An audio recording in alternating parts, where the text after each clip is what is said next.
Okay, welcome to our Windsor Senior Center, LP Wilson Community Center. It's a pleasure to have you all here. It's a pleasure and an honor to have our guest speaker, Attorney General Tong, here with us, so welcome. Thank you so much for being here. We also have State Representative Jane Garibay, and our Mayor Trinks is in the back of the room, so thank you for being here, folks. So this was an idea of our Commission on Aging. We have our one of our commission members, Amy Silliman, here with us as well. So thank you, Amy. This was an idea to have Attorney General Tong here to talk more about the Elder Justice Hotline and all that goes along with that. So I hope you all enjoy the presentation, and I'll let you take it away. Thank you. You want to go first? Well, we'll give him a double introduction, but I also wanted to introduce Matt Fitzsimmons back there. He's a Windsor boy, and he works in the Attorney General's office, so our Attorney General has good taste, doesn't he? Yeah. I'm just really excited to have him. As you know, he covers the whole state and has so much to do, and he's been able to come out to Windsor. I actually had to look it up because we know what the Attorney General does, but just more specifically, he serves as counselor to the state government agencies, to us in the legislature. I'm your lawyer. Yeah, he is. And he's a representative of your interest, of the public interest. So I'm so excited. We know that we have a huge issue with security and all kinds of things, and we're just happy to have him here today. And with my co-introducer, Mayor Trinks, who's standing in the back alley. With that, I'll present the Attorney General. Thank you. Mayor, did you want to say anything just to welcome? Listen, Jane's doing so many of these that they're tired of me. You're the headliner. Nobody is tired of the mayor. I wish the mayor were not deciding to spend more time with his grandchildren, but it's well deserved. As you may know, the mayor sold his restaurant, which I'm very disappointed by. It was a wonderful hot dog, fried clams. There aren't that many places like the mayor's place anymore, so it's a real loss for this community, but thank you, Mayor Trinks. Thank you for your incredible service to the people of Windsor. Thank you, Representative Garibay. We've done a lot together. We've done some things on housing and a variety of other issues. So good to be with Jane today.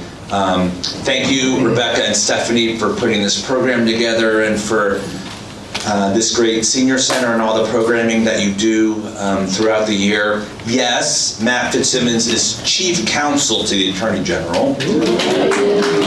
So he's my lawyer, and now he has a new name in the office, Windsor Boy.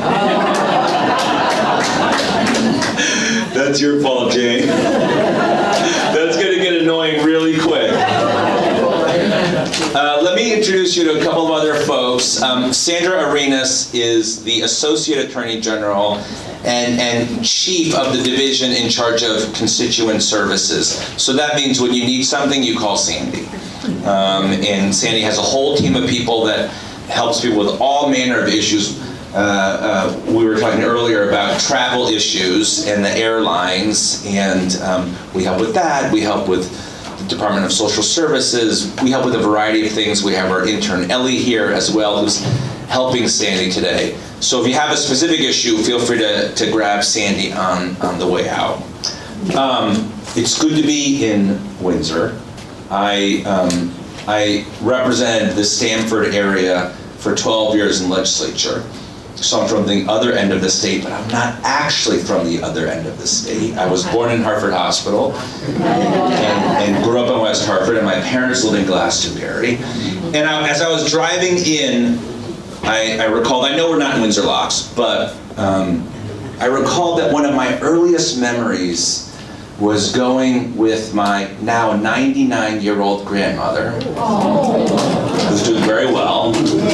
So Landy, she lives in Glastonbury too. One of my earliest memories was going to Bradley Airport with her to take a flight to go see my grandfather, who worked in Maryland, her husband. for the U.S. Army.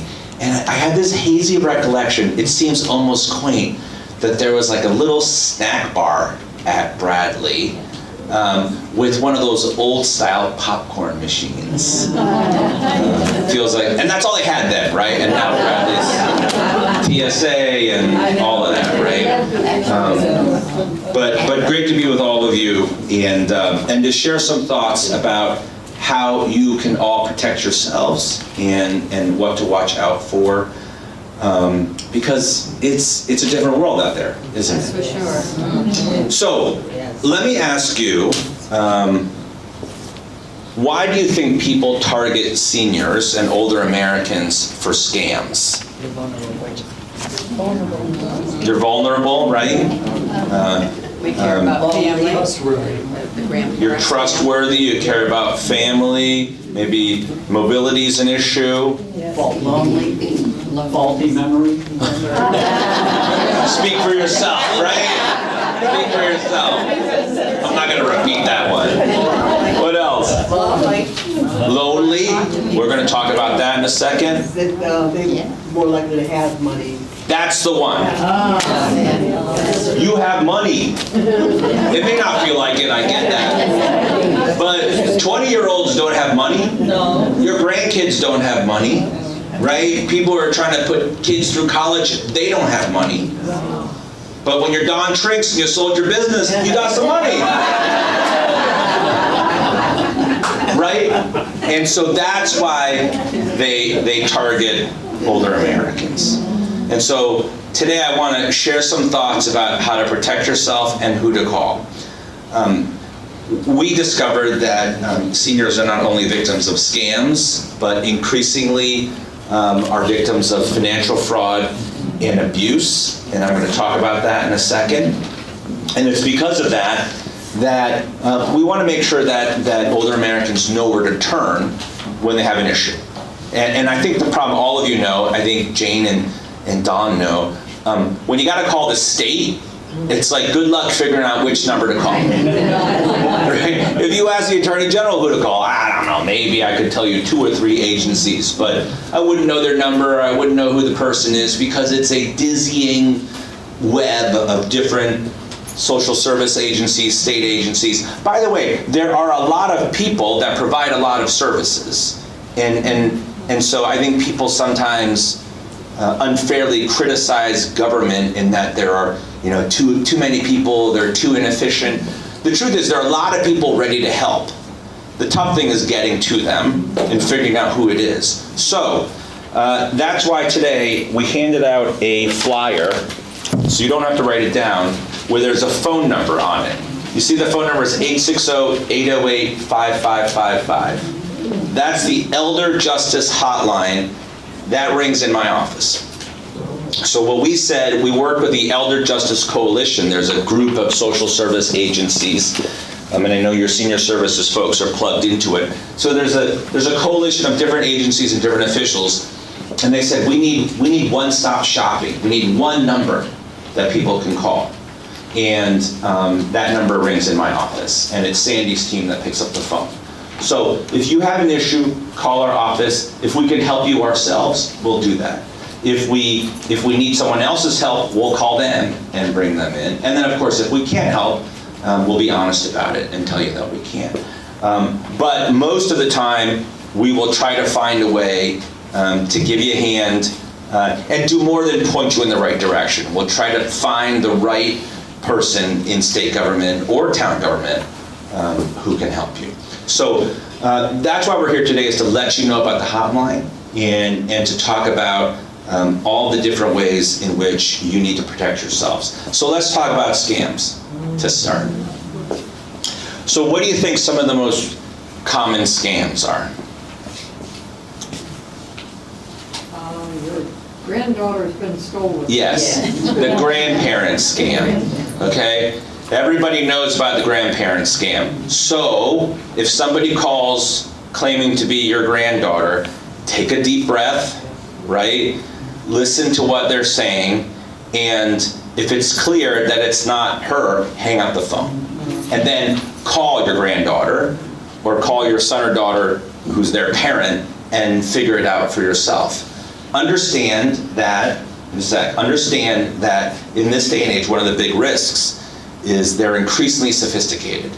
Okay, right. So what can they do? Right. So what can they do? They can go on social media and figure out name, rank, serial number, height, weight, right? If they're traveling, you'll see on Facebook or Instagram, the kids use Instagram. Grandson or granddaughter's in Italy, right? So they know these things. And they can use AI now, artificial intelligence, to impersonate their voice. Super scary, okay? So what can you do about it? First of all, don't pick up a number you don't recognize, okay? Number two, don't think you're smarter than the scammer. I get a lot of people like, oh, I was a PhD in such and such before I retired, or I was a lawyer, I was a doctor, and I'm smarter than they are. No, you're not. Right?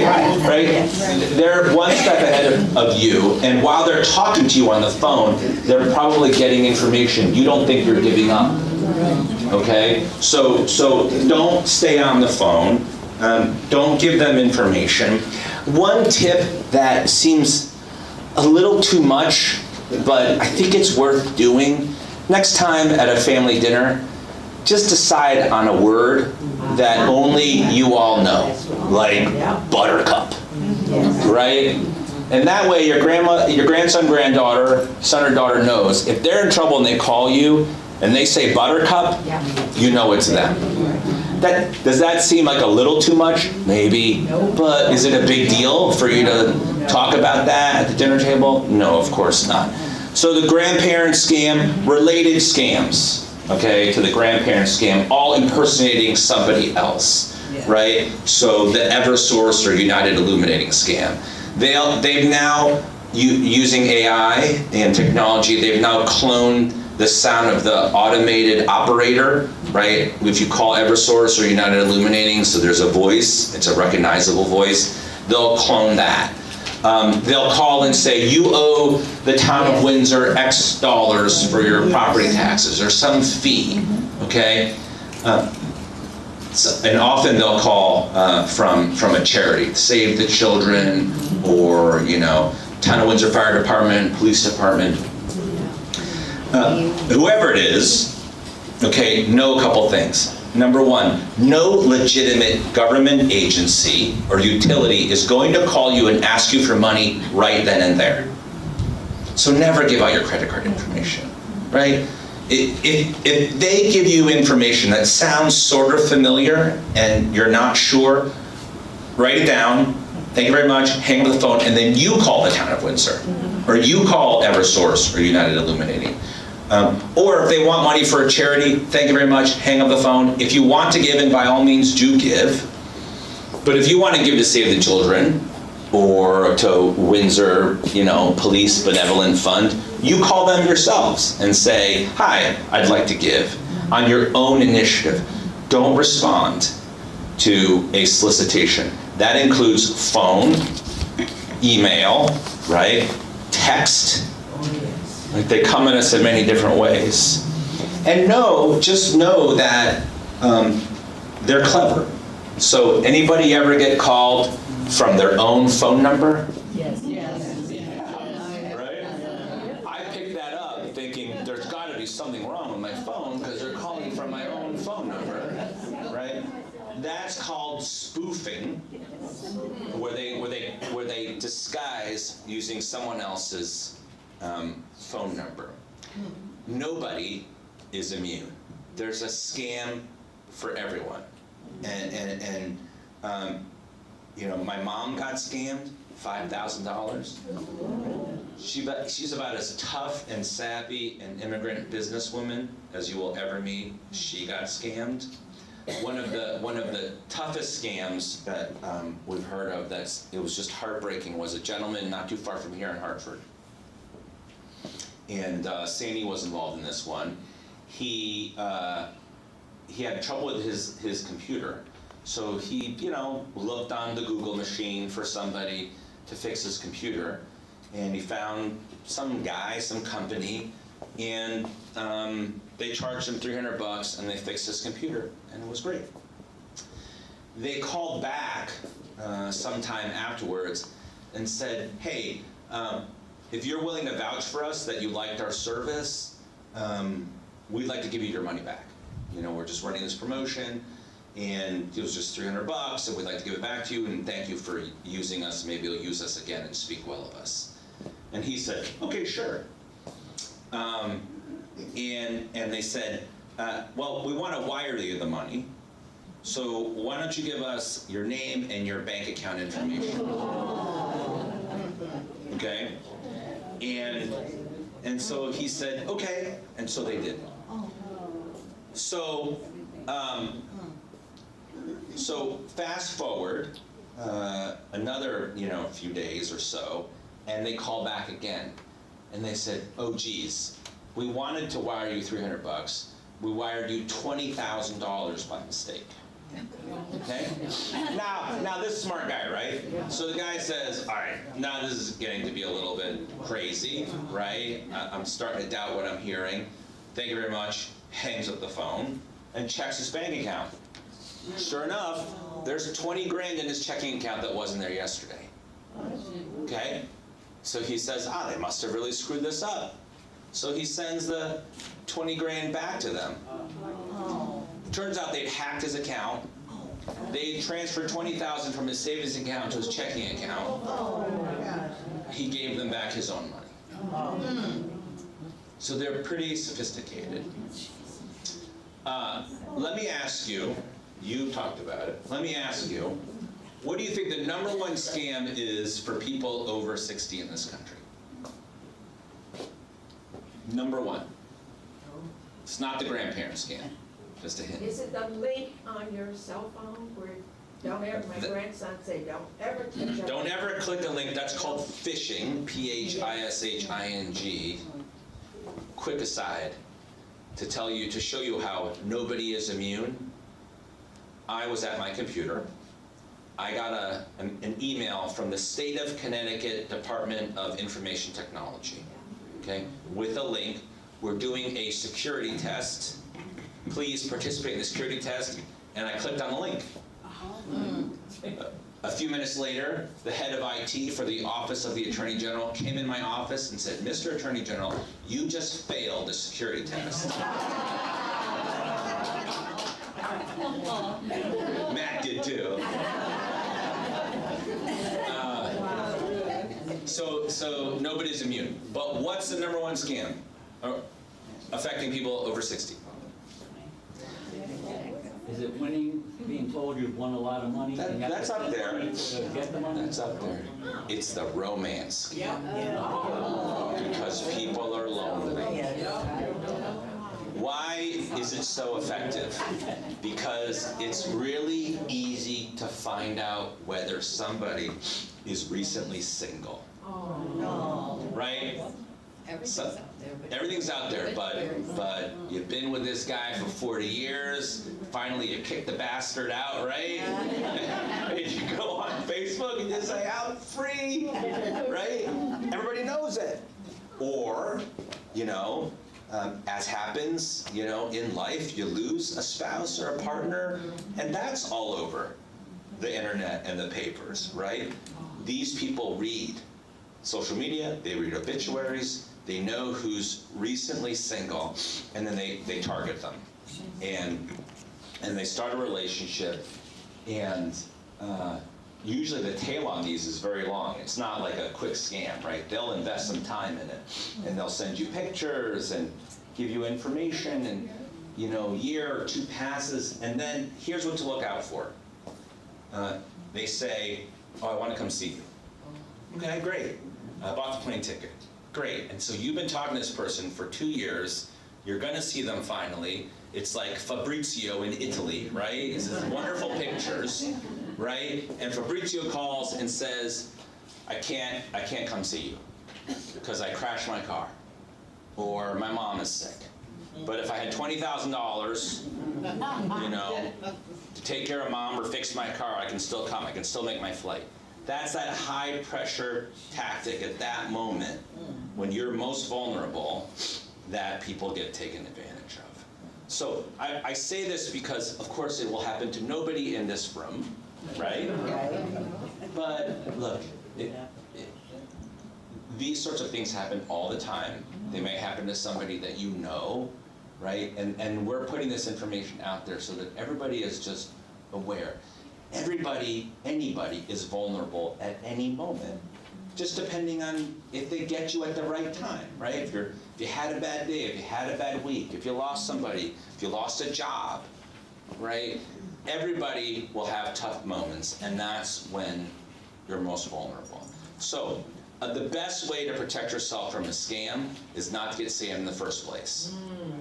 Because most of these folks are not in Connecticut or not in this country. They're overseas. Yes. They got a laptop and internet connection, and that's easy for them and cheap for them to perpetrate a scam.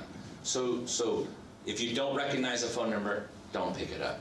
Don't stay on the phone with somebody who you don't know who may be trying to scam you, right? Nobody's gonna ask you for money on the spot. Don't give them your credit card. Don't give out more information than you have to on the internet. Okay, don't fill out surveys, you know, for a promotion or a raffle. Even if you're buying something off a legitimate website, they'll often ask for more information than they need. Don't give it to them, right? Just give the bare minimum to complete your transaction. By the way, this is not to say don't use the internet or don't use your devices. Of course, we all do, right? So much of our lives are lived online. And, by the way, these kids today meet each other over the internet, and older Americans do too. So it's okay, right, to meet people online, and if you're looking for love, great.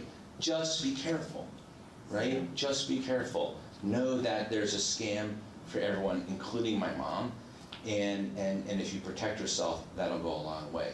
If you find yourself on being scammed or you suspect you might have been scammed, call the number, call 860-808-5555, or call the police, and we will try to help.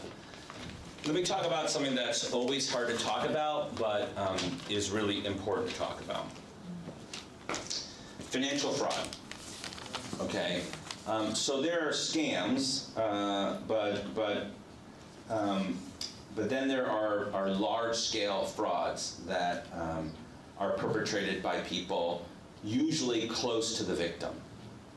Okay, so in most cases, a majority of cases, 53% of cases, when somebody takes advantage of another person who's an older American over 60, in a majority of cases, it's somebody close to them. You know, it's a son or a daughter, a niece or a nephew, a grandchild. And it usually starts out as, you know, my son's a good boy, he's had a little trouble, right? And he's trying to get his life together, but he's in a jam, and I'm gonna help him out with $1,000, right? Just to help him pay the rent. 1,000 becomes 5,000, becomes 10,000, right? And before long, you've given out a lot of money. The other thing that we see, which is really sad, is often the person who takes advantage of the other person, the perpetrator, the wrongdoer, that person is not only someone who's closely related to them, but it's somebody that the older person depends on, right? Like usually you have a mom or a dad or grandparent who depends on the other person for mobility, to drive them around, go to the supermarket, go to the senior center, right, pay their bills. And that's why so much of this is hardly ever reported, okay? Only, I think, in cases of financial fraud, only 1 in 44 cases gets reported. Why? It's embarrassing. But because you don't want to rat out, you don't want to get in trouble. That's your son or your daughter. Right? And so people are naturally reluctant to report. Billions of dollars, 36.5 billion estimated every single year in this country. And you know that number is underreported because people don't report. So the first step is knowing that it happens. The second step is knowing that it happens all the time, okay? And it's not okay. It's not okay. It is a criminal act. It is against the law. It is not okay. No matter who that person is, son, daughter, niece, nephew, it is not okay. But I know it's really hard for people to take action to protect themselves. So my advice is, if you're the victim or suspect that you may be the victim of financial fraud, call the number. Even if you're not willing to give your name right away, Sandy and her team can give you additional resources, somebody else to call, right, who may be able to provide some counseling, and just start the conversation, even if you don't want to give your name away. If you know somebody who is the victim of financial fraud or abuse, please call the number, tell them I got a friend, and we can put you in touch with somebody who can help you talk to that person using the right language and the right approach to get them to help themselves. So don't just let it happen. Please call us and let us try to help you. The other thing I want to say is physical abuse is real. And it's hard for me to actually fathom that it happens sometimes, but it does happen. Again, the same rules apply. More than 60%, so even a bigger number, of physical abuse cases are at the hands of somebody close to the victim.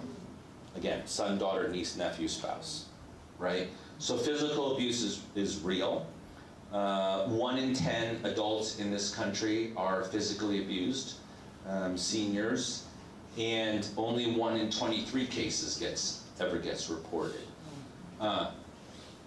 So the key thing here, again, is to make a call. And even if you don't want to give your name away, start the conversation with the Elder Justice Hotline. And if you need a lawyer, if you need to reach out to law enforcement, we can help you connect with the right people. And again, if somebody else that you know close to you may be the victim of physical abuse, get them to call. Or again, you can call and say, what's your advice on how to get through to this person? There is a unit in the Department of Social Services called the Elderly Protective Services Unit. So we have a unit that protects seniors from physical abuse. But it only happens if we know about it. So again, start the conversation, even if you don't want to give your name right away, and we'll respect your confidentiality. It's important to start the conversation. Yes, you have a quick question. So I'm a geriatric care manager and a registered nurse, and I'm glad you brought up the elder abuse hotline. The problem with them is that they will outright tell you they don't get involved with anything financial at all. So it's good to have this number. Yes. But oftentimes, people's first response is to call them, and then they'll say, we don't get involved in that.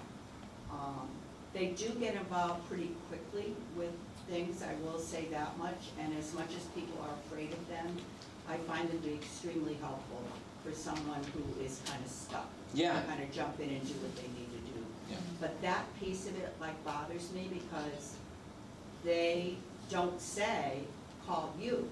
They just say, oh, we don't get involved in financial stuff. So start with us, and I hear you on that, and we will try to find the right people and the right resources to help you through it, and not. We recognize that people get stuck, and that's the whole point of having a hotline, which is to help them help themselves and not get stuck in a place where they can't get any help or assistance. So that's some pretty heavy-duty stuff. Sorry to bring it up, but you have to, right? It's really important to recognize and talk about this. Let me thank again Jane and the Senior Center. You're really lucky to have Representative Garibay represent you in Hartford. She's a real fighter. She can be a real pain in the ass sometimes, which is good, right? Which is good. And she's got a Windsor boy now that she can call. And so with that, I'm happy to take some questions. Thank you. Back there. If you don't mind, what was the particular scam that got your mom? It was the overpayment scam. Oh. So my mom My mom wishes that I hadn't told the Hartford Courant about the overpayments. But she's been outed. So the overpayment scam went like this. My mom and dad, for a while there, and they still do rent some properties to people. And so somebody called from England saying, I'd like to rent an apartment. Okay, great, send us a security deposit for whatever, $2,000, and we'll rent it to you. Okay. The guy sends my mom a check, and it's for like $7,000. And he says, he calls in a bit of a panic and says, oh my gosh, I messed up and I sent you a check for the wrong amount. And my mom says, yeah, okay, I'll send it back to you. He says, no, don't worry about it. Why don't you cash that check, right? Keep a little extra for yourself and wire me back the difference. So what did my mom do? She wired him $5,000. Then she goes to cash that check later. It's a bad check.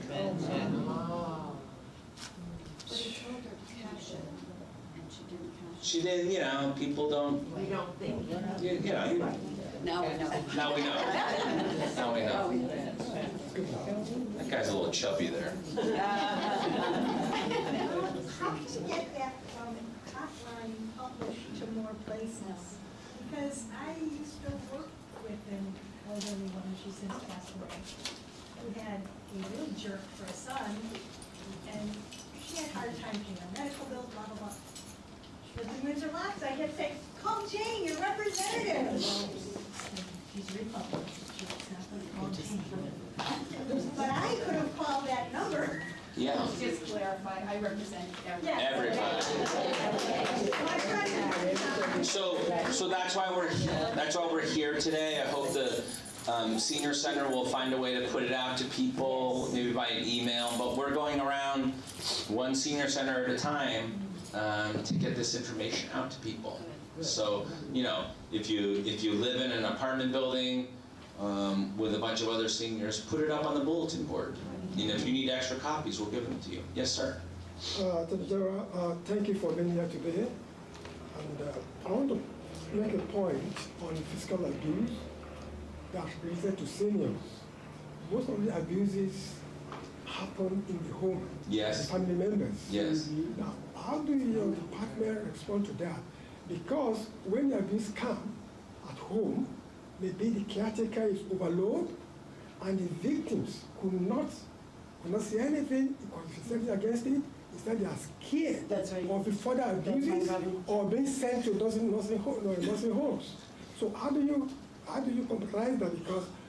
Because the caretaker is physically overloaded. Yes. For that reason, if there is no emotional balance between the caretaker and the victims, the abuse goes on. So, yes. And since the home cannot be a mandatory reporter until they go to an emergency where they can see an unexplained injuries.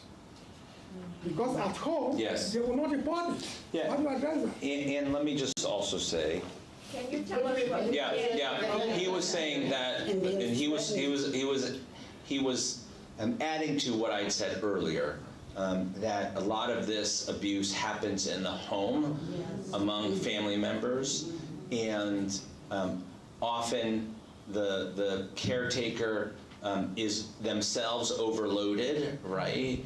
And that's not an excuse, by the way, for abuse, but it explains where things are coming from, and that the person may be scared to report the abuse because they depend on that person, because they're a family member. All these factors are at play. My response to that is, that doesn't make the abuse okay, right? And it is still against the law, and nobody should have to suffer abuse, which is why we give this hotline, okay, for you to call, and if you're ready to take action to protect yourself, we can put you in touch with the right law enforcement people, right? The State Elderly Protective Services Unit or local police. Or if you're not ready, we can help talk you through ways to protect yourself. But yes, it does require somebody to step out and make a phone call and to protect themselves. We can't help them if they won't help themselves. We try to talk them through it. This is not like children, by the way, okay? If you're a child and you're physically abused and you go to school and the nurse sees that you've been physically abused, the nurse is a mandatory reporter. The nurse has to call, okay, and let somebody in authority know that they see a child who's been abused.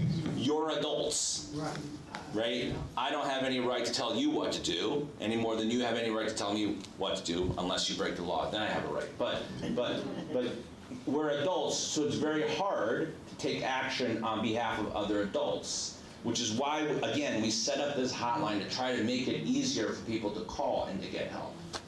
What about when your doctor knows that you're paying dues but doesn't work with I it? was just going to ask that. A doctor Yes. mandatory reporter? That's what I'm wondering, because he's never helped me. Yeah, it's very complicated with doctors. It depends on your situation. And so, you know, I think the best thing to do in that situation is to call the hotline, or consult a lawyer, or to talk to the police about it. What about helping someone I'm not related to? Call the hotline, and we can try to find somebody to talk you through how to approach that person, how to get them to help themselves, and what resources there are in their town, right? So if you call me and you have a problem with somebody in Windsor, it doesn't help for me to get you someone in Stamford, right? We want to try to find who the right people are in Windsor or the Hartford area or in this region to provide some counseling and assistance and to be a resource for them. Yes, And then ma'am. about when you're being threatened that you can't call the police and you can't do anything because there will be repercussions. Yeah, that's a really hard situation, and it's why I'm here. And if you're being threatened, the best thing to do is to call the police and Elderly Protective Services Unit and to let them take action to protect you. When you have another person in the house who is elderly, and I'm 100% disabled, he is the one that's been attacking me, beating on me, calling the police on me, and there's nothing I can do. Let us get your information afterwards, and let us try to figure out a way to help you. Yes? If I call your hotline number, how long will I be put on hold?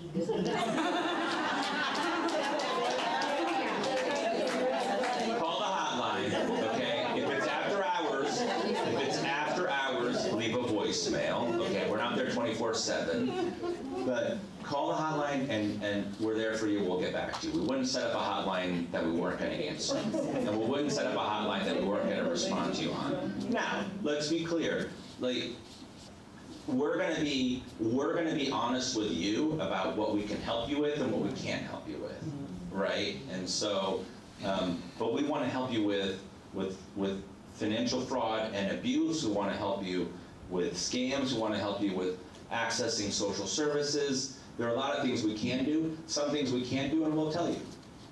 You know, sometimes people have a legal dispute with a neighbor, right? I can't help you with that, right? That's between you and your neighbor.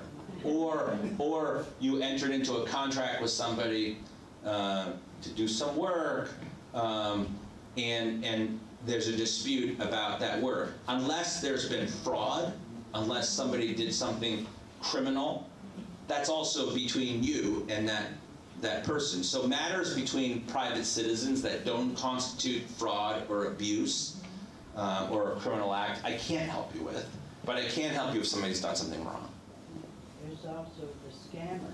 They're That'll terrible. say for the amount. You go get the amount and you say, well, I want to see my son. No, I need the money. I'll come to your place, pick it up, and then, that's a scam. Oh, yeah. Yes, Oh, yeah. that's a scam. Because my husband and I, we went through two of them. And the best part was, I have a cell phone, we also have a home phone. We give the home phone, I'm on my cell phone, talking to my grandson, who was supposed to have been in a hospital. And that's not only the thing, he got scammed out himself. But the next day, there was a second scam. It was about my son-in-law. And the person phoned on the home phone, talking to my husband. I'm on my cell phone, talking to my son-in-law who was fishing. And I let a better out of me. He hung up the phone. Let me give you one tip, and why it's important not to pick up and not stay on the phone. Exactly. Why is it important not to pick up? Because if you pick up and you talk to them, they know you pick up. Okay? And the technology knows, okay, this is a live one. There's another human being on the other end of the phone, and they're going to pick up the phone. And that's when you'll notice, if you pick up a scam call and you spend some time with them on the phone, the number of scam calls you get after that increases because they know that you pick up. So I know it's hard. I grew up in a time, I try to tell my kids when we see a payphone, I'm like, do you know what that is? And they say, no. So I get it. You know, we're sort of by habit trained to pick up the phone because that's what we did for decades and decades. Use your caller ID. I have fought very hard for technology called stir-shaken technology, which is the technology that sorts through and weeds out spam calls. Spam is, our bad robocalls. And you'll see on your phone potential spam. Yes. That's that technology working. Don't pick up the potential spam, right? Just let the technology work. If somebody really needs to get to you, they'll leave a message. Yes. Right? Or they'll text you. Yes, ma'am. I'm caught between a rock and a hard place because I have a sister that's very sick, and I'm kind of, not the guardian of her, but I try to take her calls that she can't handle, and I don't know all the numbers. So I do not pick up if it says spam likely, but there are numbers that I don't recognize the numbers, and I need to see if this is someone calling about my sister. Caller ID, there's a caller ID test you can check. And I always say, if it's not right, you leave a message. They'll call back. If it's important, they'll call back. I'm guessing there's no more than 10 numbers that you need to know, okay? And so what you need to do is just spend some time with her when she's able, and make sure which family members are going to call, write those numbers down, right? And which medical providers, healthcare providers are going to call, write those numbers down. I think you'll find that it's no more than 10, 15 numbers, and if you take an inventory, you can stick to those. And if it's more than that and it's important, they'll leave a message. Right?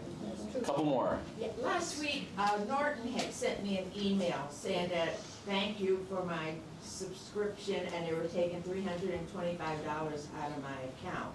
But I went to Webster, and they told me right away it was a scam. But Norton is a well-known company. I mean, what do you do about that?